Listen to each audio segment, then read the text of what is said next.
네, 오늘 우리는 룻기를 전반적으로 살펴보려고 합니다. 룻기는요, 사사기와 그리고 사무엘상 그 사이에 위치해 있습니다. 사사기는 어떤 시대였느냐? 사사기를 잘 표현하는 한 구절이 있습니다. 마지막 절인데요, 사사기 마지막 절에 이렇게 마칩니다. 그때 이스라엘의 왕이 없으므로 각 사람이 각기 자기의 소견에 옳은 대로 행하였더라. 사사기는 왕이 없었던 시대이고 자기가 마음대로 자기가 스스로 왕이 되어서 살았던 시대였습니다. 반면에 사무엘상은요, 이제 이스라엘의 왕이 등극하는 이야기입니다. 하나님 기뻐하시는 왕 다윗이 어떻게 왕이 되어서 가는지를 이야기하는 것이 바로 사무엘상이에요. 룻기는요, 왕이 없었던 시대와 그리고 이스라엘의 왕이 등극하는 그 시대 사이에 위치한 성경입니다. 그러므로 룻기를 이해할 때 우리는 하나님께서 어떻게 나라를 세워 가시느냐, 하나님께서 어떻게 이스라엘 백성들을 회복시켜 나가느냐를 말하는 내용으로 우리가 이해할 수 있습니다. 특히 룻기는요, 그 범위가 나라 혹은 민족이 아니라 한 가정에 포커스를 하고 있습니다. 무너졌던 가정, 어려운 처지에 있었던 그 가정이 어떻게 하나님의 은혜로 말미암아 회복되어지는지를 룻기는 이야기하고 있습니다. 룻기의 중심 인물인 나오미는 자신의 삶이 마라, 즉 쓴물과 같다, 쓰리스다라고 말을 합니다. 그러나 마지막 4장에서는 그가 하나님께 드리는 찬양과 기쁨으로 감사로 노래가 나오고 성경이 마치는 것을 우리가 압니다. 그래서 룻기는요, 삶의 변화, 회복에 대해서 잘 이야기하고 있습니다. 비참했던 한 가정이 어떻게 회복할 수 있었는지 살펴보면서 그 은혜가 우리 성도님들과 우리 교회 위에 온전하게 있기를 간절히 축원합니다. 나오미는 유다 베들레헴 사람 엘리멜렉의 아내였습니다. 엘리멜렉이라 함은 하나님은 나의 왕이시다 라는 뜻입니다. 그런 믿음의 가문에 그 믿음의 가문의 아내로 있었고 두 아들들의 어머니로 있었습니다. 나중에 나오미가 하는 말에 우리가 살펴보면 그의 집안은 매우 풍족한 집안이었다, 유복한 집안이었다. 그래서 그 고향이었던 베들레헴에서도 잘 알려졌던 그런 집안이었습니다. 그런데 베들레헴에 흉년이 들었습니다. 빵집, 베들레헴이라 하면 빵집이라는 뜻입니다. 빵집에 빵이 떨어졌습니다. 그러다 보니 옆에 집으로 가야죠. 그렇죠? 빵이 있는 집으로 찾아가야 할 거 아닙니까? 베들레헴을 떠나서 모압으로 이주합니다. 그런데 그 모압에서 보낸 10년은 나오미에게 있어서 너무나도 큰 고통의 시간이었습니다. 가장 믿을만 했던, 의지할만 했던 남편 엘리멜렉이 죽었습니다. 배우자의 죽음은, 배우자의 상실은 그 무엇과도 비교할 수 없는 큰 고통입니다. 자신의 반쪽이 어쩌면 자신의 모두가 무너진 것과 마찬가지였습니다. 아녀자의 입장에서는 전적으로 의지하고 있던 기둥이 사라진 것과 같습니다. 여기에 시간이 흘러서 유일한 삶의 낙이었던 두 아들들마저도 모두 사망하고 맙니다. 두 아들들 말론과 기럐, 이 두 아들은요, 엘리멜렉의 가문을 다시 일으켜 세워야 하는 집안의 미래였습니다. 그리고 어머니에게서는 모든 것이었죠. 남편을 잃고 반쪽을 잃었습니다. 그리고 아들을 잃고 모든 것을 잃었습니다. 나오미가 의지할 만한, 나오미가 마음을 둘 만한 그런 사람이 아무도 없었던 것이었죠. 오직 그의 곁에 남아 있었던 것은 모압 출신 며느리 두 명의 이방인 며느리만 남아 있었습니다. 이 이야기를 하면서 어쩌면 많은 사람들이 나오미를 향해서 손가락질했을지 모릅니다. 흉년이 들었다고 베들레헴을 떠나더니 벌을 받지. 하나님을 모르는 이방인을 며느리로 맞이했으니 그럴만하지. 라는 식의 비아냥과 수군거림을 아마 나오미는 들었을 것입니다.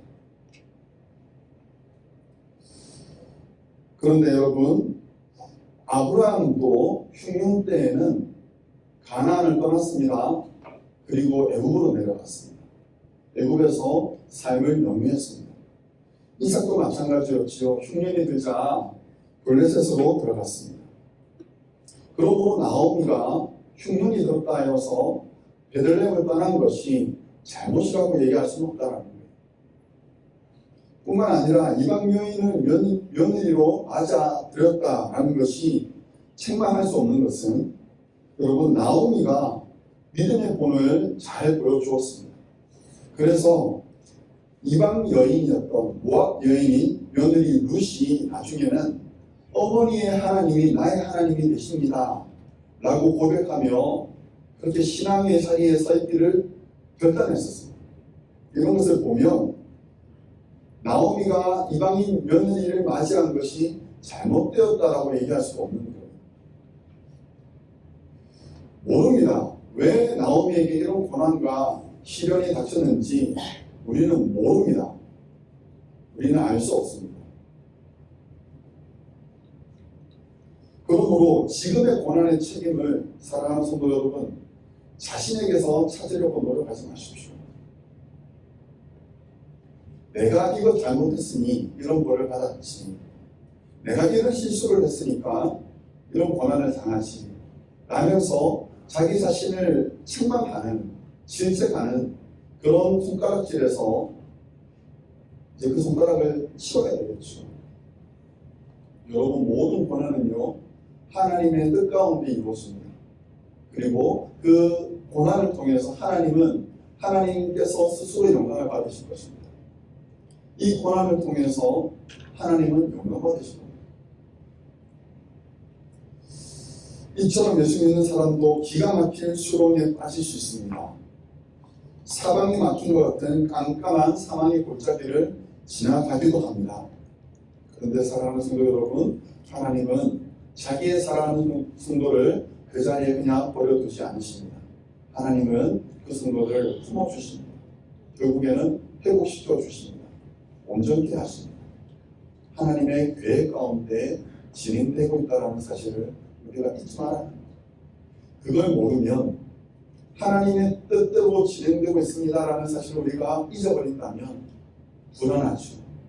무섭지요. 내일을 알 수 없잖아요. 그러나 나는 모르지만 하나님은 알고 계십니다. 하나님은 하나님의 계획대로 하나하나 진행하고 계신다라는 사실을 우리가 늘 기억하시기 바랍니다. 우리로 하여금 고생하게 하며 근심하게 하시는 하나님의 본심이 아닙니다.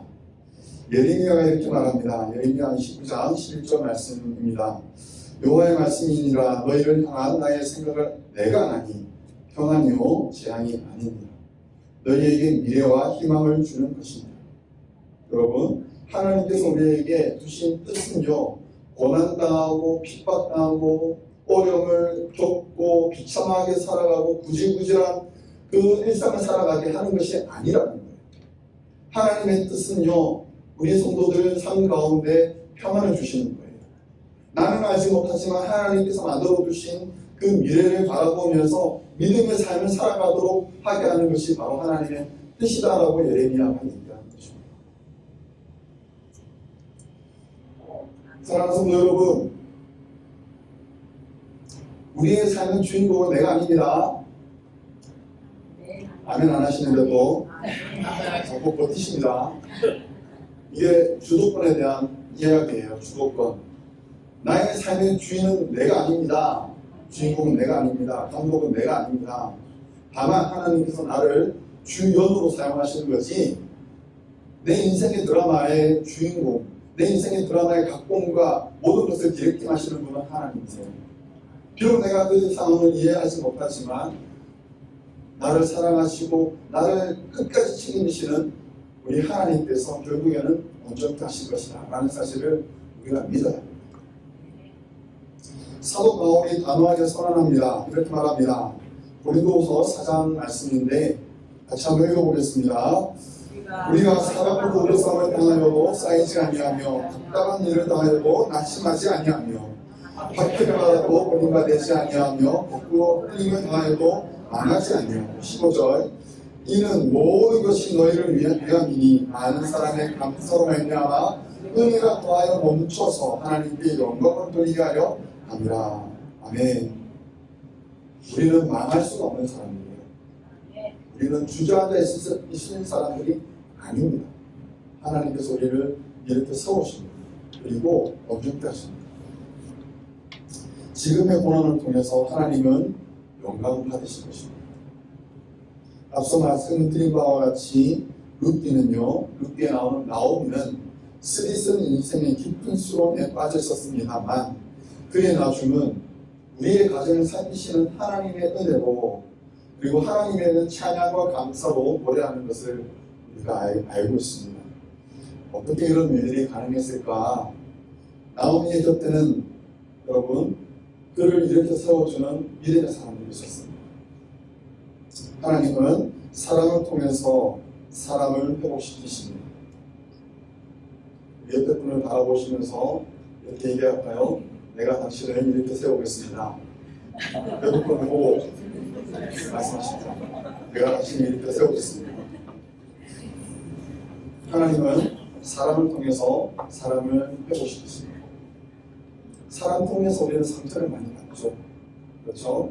그런데요, 반대로 하나님은 사람을 통해서 또한 사람을 회복시켜 주십니다. 나오미를 회복시켰던 첫 번째 사람은 바로 그의 며느리 룻이었습니다. 하나님께서 자기 백성을 돌보시사 그들에게 양식을 주셨다라는 소식을 들었습니다.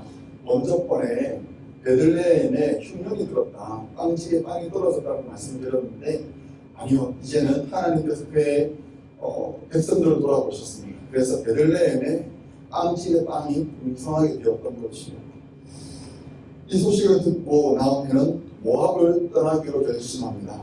베들레헴으로 돌아가려 합니다.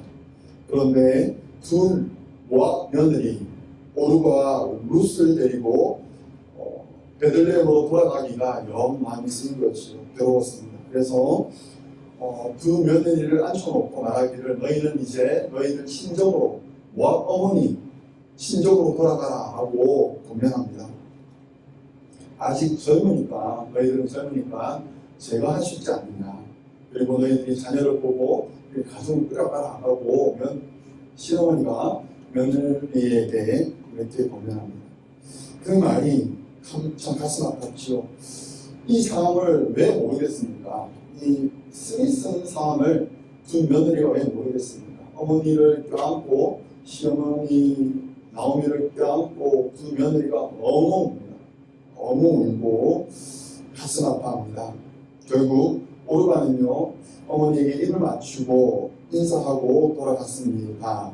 그런데 룻은 롯이 부동이었죠. 이렇게 룻이 말합니다. 룻이 이르되 내게 어머니를 떠나며 어머니를 따르지 말고 돌아가라 강권하지 마옵소서. 어머니께서 가시는 곳에 나도 가고 어머니께서 머무시는 곳에 나도 머물겠나이다. 어머니의 백성이 나의 백성이 되고 어머니의 하나님이 나의 하나님이 되시리니 어머니께서 죽으시는 곳에서 나도 죽어 거기 묻힐 것이다. 제가 점잖게 읽었지만 여러분 룻이 이 말을 할 때 그의 말의 어조가 어땠을까요? 이 결기가 느껴지지 않습니까?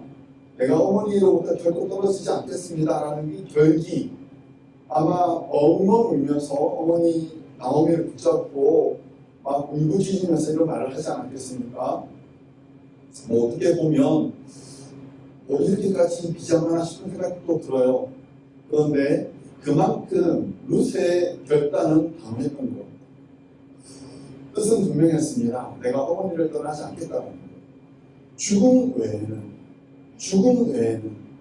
만약 죽음이 나와 어머니를 나누기 전에 내가 어머니를 떠난다면 내가 저주를 받아도 된다고까지 말합니다. 이런 결의를 가지고 룻이 내가 나오미 어머니 곁에 결코 떨어지지 않겠다. 당신 옆을 지키겠다라고 그가 말하죠. 자, 여기에서 룻의 이름을 한번 살펴보겠습니다. 룻의 이름의 뜻은요, 돌보는 사람이라는 본래적인 의미가 있고요. 돌보는 사람이라는 뜻에서 나온 것이 바로 친구이고요. 그리고 목자입니다. 그래서 룻에서 친구라는 뜻, 목자라는 뜻이 파생이 됩니다. 그래서 우리가 룻기를 보면 사실 등장하는 인물들의 이름을 통해서 그들의 성격과 역할을 어느 정도 파악할 수 있는데, 룻의 역할은 무엇이냐? 곁을 지켜주는 사람, 같이 있어주는 사람, 친구, 동행하는 사람, 그런 의미를 우리가 확인할 수 있는 것이죠. 룻이 나오미의 곁을 왜 지키기로 결단했는지에 대해서는 그 이유가 명확하지는 않습니다. 아마도 시어머니 나오미의 인품에 룻이 감동했을 수 있습니다. 그래서 떠나지 않으려고 했을 수 있고요. 아니면 좀 우리가 현실적으로 봐서 모압에 머무는 것보다 새로운 현장, 그 베들레헴에서 사는 것이 더 좋은 조건처럼 보였을지도 모릅니다. 그러나 성경은 룻이 왜 머물렀느냐 이렇게 표현합니다. 하나님의 보호를 받으러 온 사람, 하나님의 보호를 받으러 온 사람으로 룻을 설명합니다. 시모 나오미를 통해서 알게 된 하나님을 선택하였다라는 것이요. 하나님께서 시어머니 나오미를 회복시킬 것을 확신했기에 고향을 떠나서 낯선 땅 베들레헴으로 갈 수 있었다라는 겁니다. 그래서 마라에서 고통을 겪고 있던 나오미가 회복할 수 있었던 것이고요. 여러분, 어려운 일을 겪고 있는 이웃이나 형제자매가 있다면 우리가 해야 될 첫 번째 것은 무엇이냐? 그것은 곁을 지켜주는 것입니다.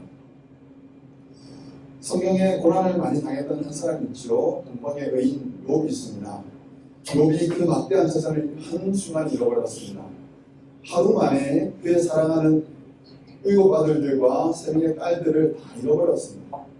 그리고 어느 날 갑자기 그 건강했던 몸이 건강을 잃어버리고 온몸에 종기가 나는 그런 질환을 겪게 됩니다. 재산도 잃어버리고 사랑하는 사람도 잃어버리고 자신이 의지했던 배우자였던 아내 또한 하나님을 저주하고 떠나가버리고 자신의 건강했던 몸조차도 연약해져 버리는 그런 참 절망적인 상황에 욥이 괴로움을 당하고 있을 때 내 친구가 어려움을 겪고 있다는 소식을 사방에서 듣고 친구들이 모여들죠. 3명의 친구들이 모여듭니다. 사랑해서 욥을 사랑했던 친구들이 모여들어서 그의 처지를 보고 너무 가슴 아파합니다. 그리고 그들이 했던 것이 무엇이냐?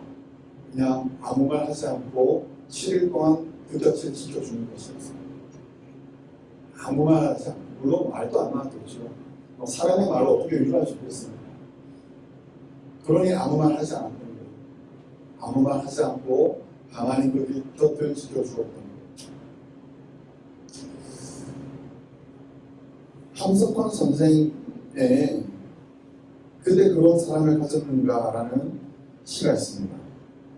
여러분 잘 아시는 시라고 저는 생각하는데 한 구절을 제가 가져왔습니다. 말리길 나서는 길 처자를 내맡으며 맘 놓고 갈 만한 사람, 그 사람을 그대는 가졌는가. 온 세상이 다 나를 버려 마음이 외로울 때도 전함이야 하고 믿어지는 그 사람을 그대는 가졌는가. 이 시는 친구에 대해서 좀 더 많은 것들을 이야기합니다만 저는 이 2구절을 통해서 우리에게 필요한 친구가 바로 이 사람이 아닐까라는 생각을 가졌습니다. 내가 나의 가장 소중한 것을 믿고 맡기주는 친구가 있는가. 모든 사람들이 나를 향해서 손가락질하고 비난할 때 설마 그랬겠어 하고 아무 말 하지 않고 그냥 믿어주는 사람, 그런 친구, 그것이 우리의 친구가 되어야 되지 않을까. 그리고 우리가 또한 그런 친구가 되어야 하지 않을까 라고 생각을 하는 것이죠. 욥의 친구는 7일 동안 침묵하면서 욥의 곁을 지켜주었습니다. 모두가 손가락질할 때 우리 친구 되신 예수님은요, 가늠하다 잡혀온 그 여인에게 책망하지 않으시고 질책하지 않으시고 가만히 그 곁을 지켜주셨습니다. 모든 사람들이 손가락질하고 돌멩이를 들고 있을 때 나는 너를 책망하지 않는다라고 하시면서 그 곁을 지켜주셨습니다. 그리고 우리에게도 약속하시기를 내가 너희와 항상 함께 있으리라 라고 말씀하셨습니다. 폭풍 같은 시간을 홀로 걷고 있는 컴퓨터 자녀가 있다면, 깜깜한 어둠 속에서 피를 잃고 방황하고 있는 우리 지체가 있다면 그냥 곁에 같이 있어주는 우리가 되기를 바랍니다. 잠시나마 어깨를 빌려줄 수 있는 우리 교회가 되기를 바랍니다.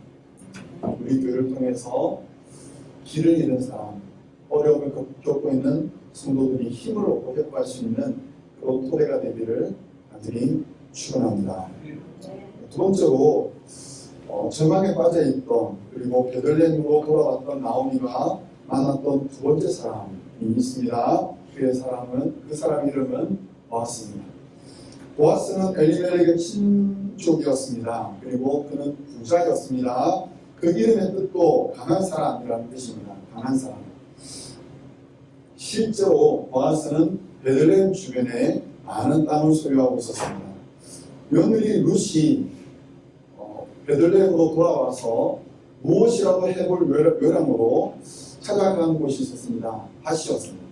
밭에 가면 사람들이 추수를 하고 있었고, 내가 그 뒤를 따라다니면서 이삭을 주우면 그것을 내가 가져갈 수 있는 그런 사회적 풍토가 있었습니다. 그래서 룻이 인근에 있었던 사람의 밭에 가서 이삭을 줍기 시작했습니다. 그런데 알고 보니 그 밭이 누구의 것이었느냐? 보아스의 밭이었던 거죠.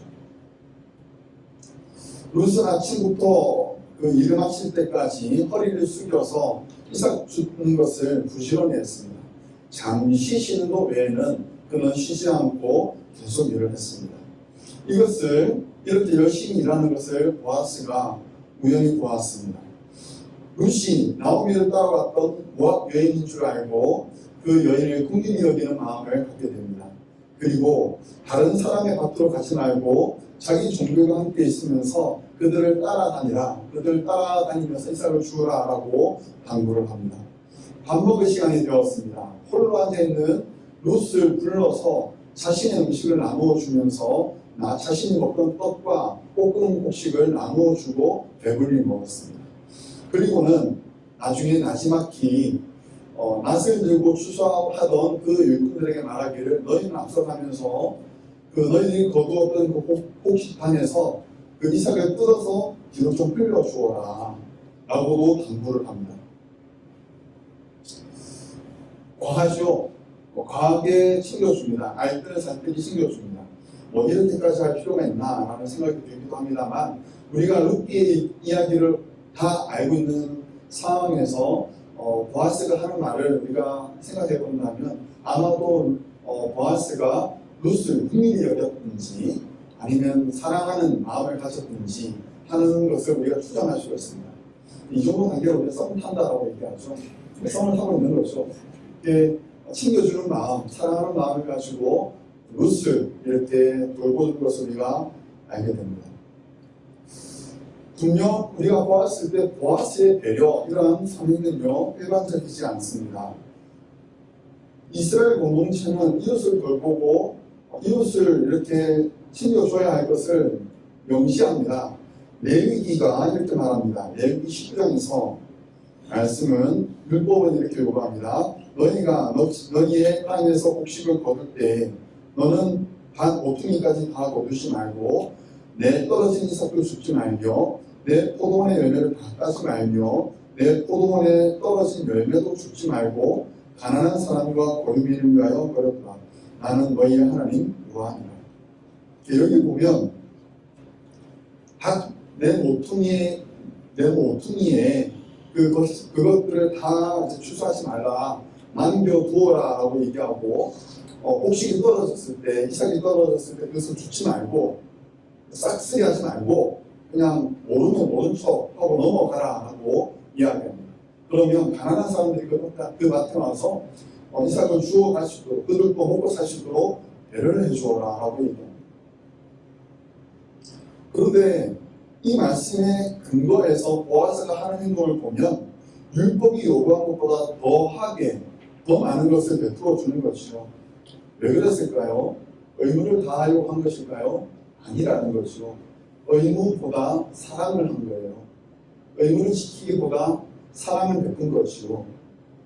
나중에 룻이 보아스를 찾아와서 기업 무료자의 책임을 이행하라. 즉 몰락했던 엘리멜렉의 가문을 다시 회복시켜달라. 신족의 의무를 져라 라고 요구했을 때 보아스는요 거절할 수 있었습니다. 자기가 1차적인 당사자도 아니었고요. 내가 그럴 책임이 없거든요. 물론 할 수 있습니다만 거절할 수도 있었습니다. 그런데 룻이 그렇게 요구했을 때 보아스는 거두절미하고 달려가서 1차적인 책임을 가지고 있었던 신족에게 말하기를 너가 그 책임이 있어. 너가 그거 질 거야? 라고 묻습니다. 그 사람이 거절하자 보아스는 즐거이 그 책임을 자신이 떠났습니다. 즐겁게 했습니다. 기꺼이 그 책임을 다 감당했습니다. 룻기에 나오는 보아스는요. 그리고 나오미의 회복을 위해서 일했던 보아스는 어떤 사람이었느냐? 은혜를 베푸는 사람, 그리고 책임을 지는 사람이었던 거죠.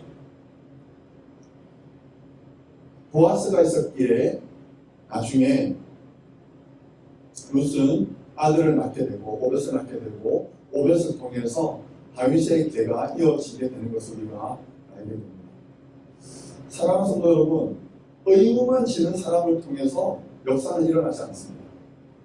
의무만 충실하게 하는 사람을 통해서 하나님의 일이 발생하는 것이 아닙니다. 기꺼이 책임을 지는 사람, 기꺼이 선행을 베푸는 사람, 이 정도면 되겠지 하고 선을 긋고 그 선 안에서 머무는 사람이 아니라 즐거이 헌신하며 그 선을 넘어가는 사람을 통해서 하나님은 하나님의 일들을 이루어 나가십니다. 우리가 그것을 보아스를 통해서 보지 않습니다.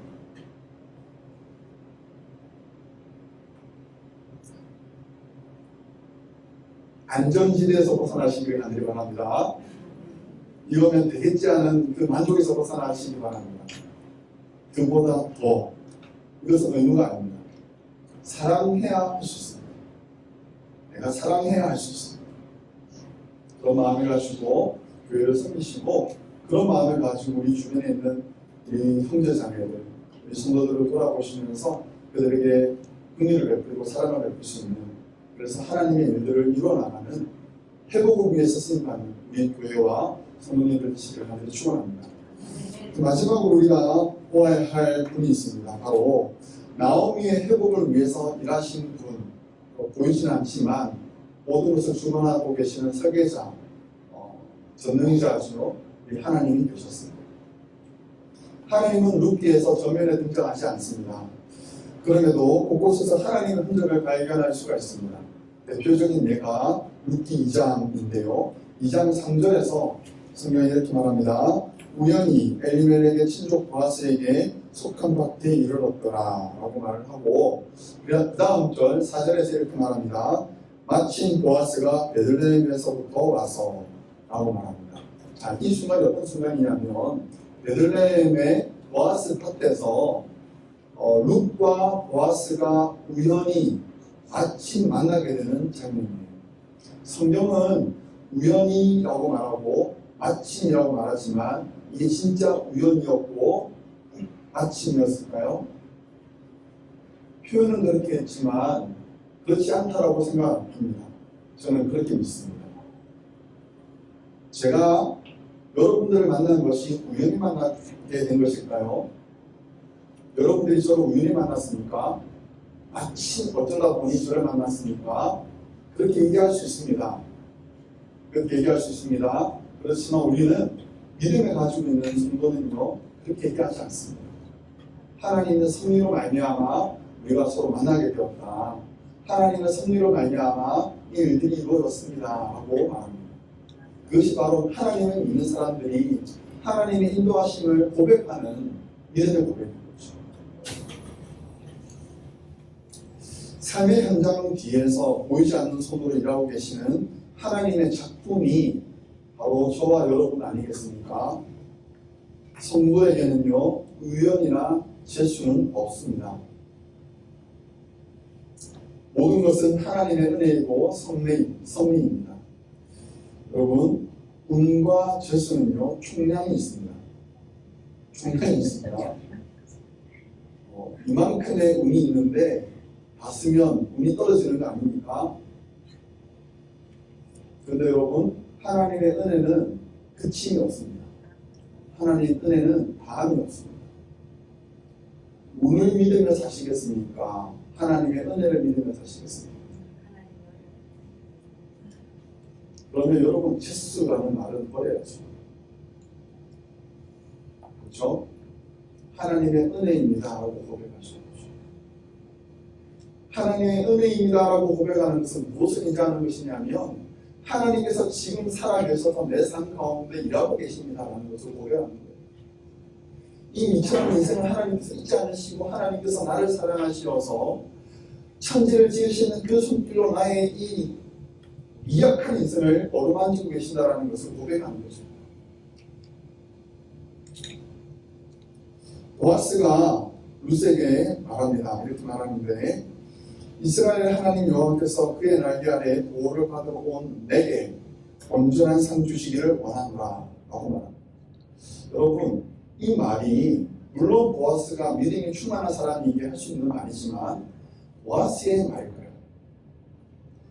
물론 음성은 보아스의 음성으로 전달되었겠지만 이 말의 내용은 하나님께서 심어두신 것이 아니었을까요? 하나님의 사람이 하나님의 부어주신 믿음과 은혜가 충만하였기에 이런 믿음의 말들이 그의 입술을 통해서 전달된 것이 아니었을까요? 보이지 아니하시는 하나님께서 우리 성도들을 이렇게 세워놓은 그 믿음의 말들을 전달하실 때 여러분, 믿음이 가득한 은혜를 먼저 맛본 성도들을 통해서 그 입술을 통해서 전달하시는 것 아닐까요? 그렇다면 우리가 주변에 있는 형제 자매들에게 해야 될 말들은 무엇입니까? 믿음의 말 아니겠습니까? 우리가 경험했던 하나님의 은혜를 우리가 말로, 단어로, 표현으로, 문장으로 전달해 주는 것이 우리가 마땅히 해야 될 일 아니겠습니까?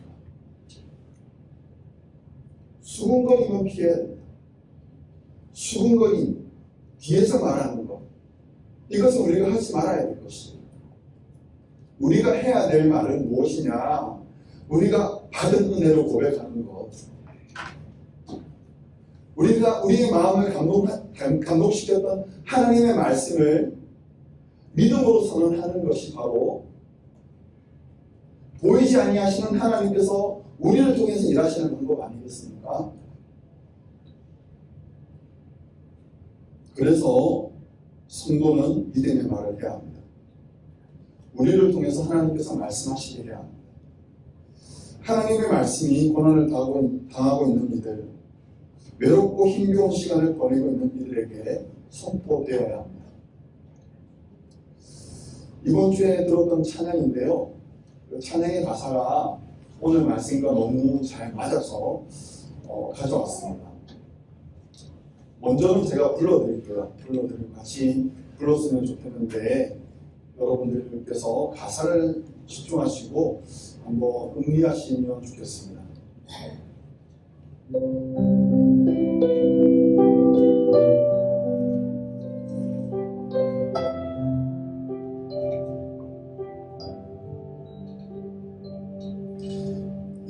높은 속을 먹고 있을 때 마음을 마주해야 할 때 위조차 보이지 않아도 그대 혼자 걷지 않을 거예요. 그 앞에서 하늘을 외로운 그대여 걱정 마요. 그는 그 길을 보고요. 그대 혼자 걷지 않을 거예요. 같이 한번 불렀으면 좋겠습니다. 가사 보시면서 같이 한번 불러보겠습니다. 폭풍 속을 걷고 있을 때